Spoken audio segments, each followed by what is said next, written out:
আসসালামু আলাইকুম রহমতুল্লাহি ওয়াবারাকাত। একেএম ইউনানি ইউটিউব চ্যানেলে আপনাদের সবাইকে স্বাগতম। আমি একজন গভর্নমেন্ট রেজিস্টার্ড ইউনানি চিকিৎসক হাকিম মোহাম্মদ আবুল কালাম। আজকে আপনাদের সামনে যে বিষয় নিয়ে আলোচনা করব এটা হচ্ছে শুক্রতরল্য বা শুক্রমেহ। শুক্রমেহ কি, এটার কারণ, লক্ষণ, চিকিৎসা, ফর্মুলা সহ আপনাদেরকে দিয়ে দিব ইনশাল্লাহ।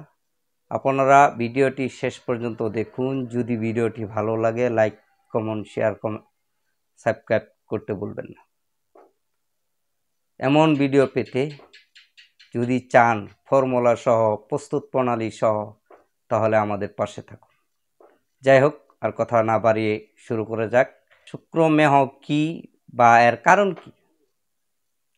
যৌবনকালে অস্বাভাবিক উপায়ে অত্যাধিক শুক্রক্ষয়ের ফলে যে শুক্রাণু স্বাভাবিক গঠনের তারতম্য হয়ে শুক্রকীটের স্বাভাবিক সংখ্যা কমে গিয়ে যে রোগের উৎপত্তি হয় তাকে শুক্রতরল্য বা শুক্রমেহ বলে। কারণ শুক্রতরল্য বিভিন্ন রোগের কারণে দেখা দেয়, যেমন হস্তমৈথুন, গনোরিয়া, সিফিলিস, অপুষ্টি, অত্যাধিক স্ত্রী সহবাস, হরমোনের অভাব, নানা কারণে অন্যায়ভাবে শুক্রপাত ঘটালে এই রোগের লক্ষণ হয়ে থাকে। বিশেষ করে হস্তমৈথুন ও অতিরিক্ত স্ত্রী সহবাস এই রোগের প্রধান কারণ ও লক্ষণ। শুক্র অপেক্ষাকৃত পাতলা হয়ে এবং তার গাঢ়ত্ব কমে যায়।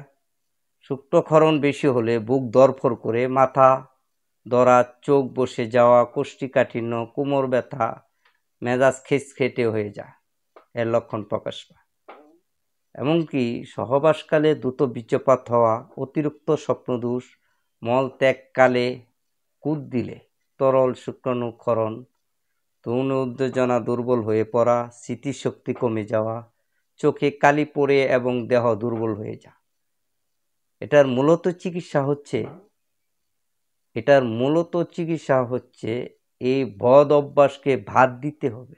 যেমন হস্তমৈথুন, অতিরিক্ত রাত জাগা, মনে সবসময় ধর্ম পথে রাখা, মানসিক উদ্বেগ, দুশ্চিন্তা ত্যাগ করা, মানসিক শক্তি জাগিয়ে তোলা এবং শরীরের সবসময় কিছু কিছু জিনিস আছে যে আমার শরীরকে আমি ঠিক মনে করা। যেমন যদি আমি মনে করি যে আমার শরীর ঠিক আছে, এই ধরনের সাহস জাগিয়ে তুলতে পারি, তাহলে এই রোগে থেকে মুক্তি পাওয়া যাবে।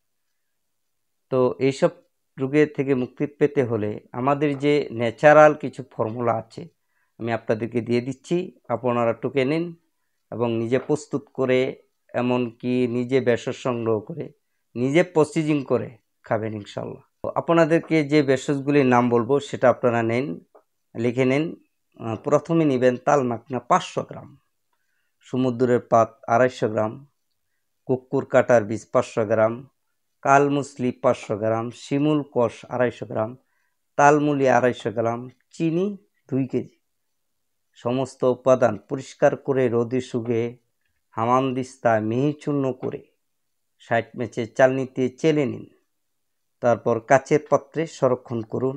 এখান থেকে 1 চামচ পরিমাণ, চা চামচের 1 চামচ পরিমাণ চূর্ণ আপনারা গরুর দুধের সাথে মিশিয়ে প্রতিদিন দুবেলা করে খান। বীর্য গাঢ় হবে। আপনাদের যদি এই ভেষজগুলি সংগ্রহ করতে অসুবিধা